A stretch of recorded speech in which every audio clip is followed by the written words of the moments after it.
there are 15 adults, 54 young people, 3 children, an elephant, a tiger, some orangutans. That actually is an elephant. It really feels like there is a real elephant in the room. Because it's theatrical, it's a flight of imagination, a modern contemporary fairy tale based on real life events. I'm passionate about Kipling, I'm passionate about William Blake, I'm passionate about the environment and animals and our connection to them. That's why I write.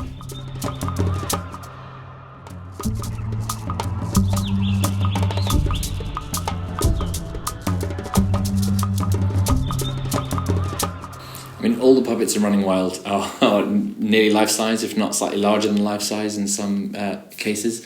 They range from one puppeteer, so all the baby orangutans have 1 puppeteer each. All the adult orangutans have 2 puppeteers. The tiger has 3 puppeteers, and Una the elephant has 4. So every single puppet is sort of operated in a different way. They're probably the most naturalistic in terms of aesthetic puppets that we've made.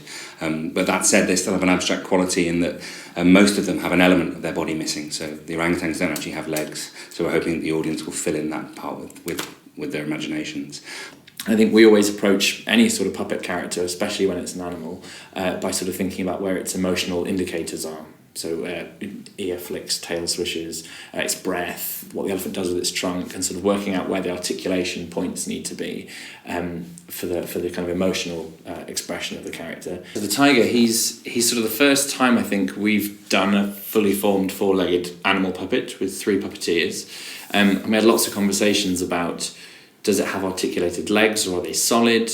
And I think it was quite a breakthrough to sort of have bungee, really thick elastic in its joints. So the tiger's legs want to be straight. They want to sort of ping out, like that. Yeah, they want to be sort of straight.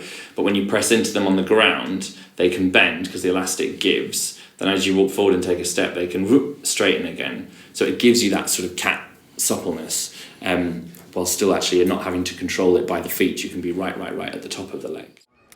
So the main threats to Sumatran tigers in the wild are the same threats that threaten many species across the tropics.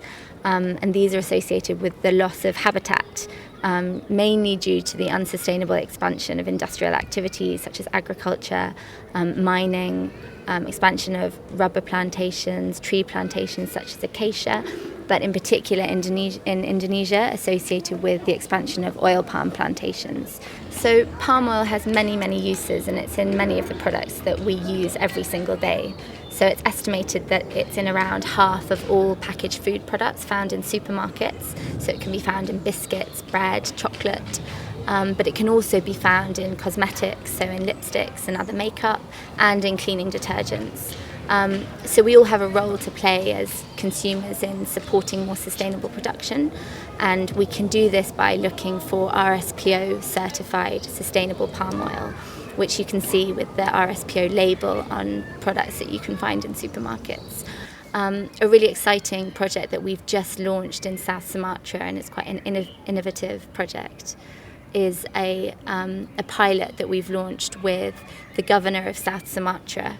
And this partnership brings together the government in Indonesia, communities, other NGOs and other conservation organisations to develop a sustainable landscape model for a particular region of South Sumatra, which is a real stronghold for some of the remaining Sumatran tigers. And as part of this project, we'll be working more and more with palm oil companies to encourage them to better manage the land that's under their stewardship and to manage their conservation areas, ensure that there are habitat corridors for tigers to use when they're moving through plantations.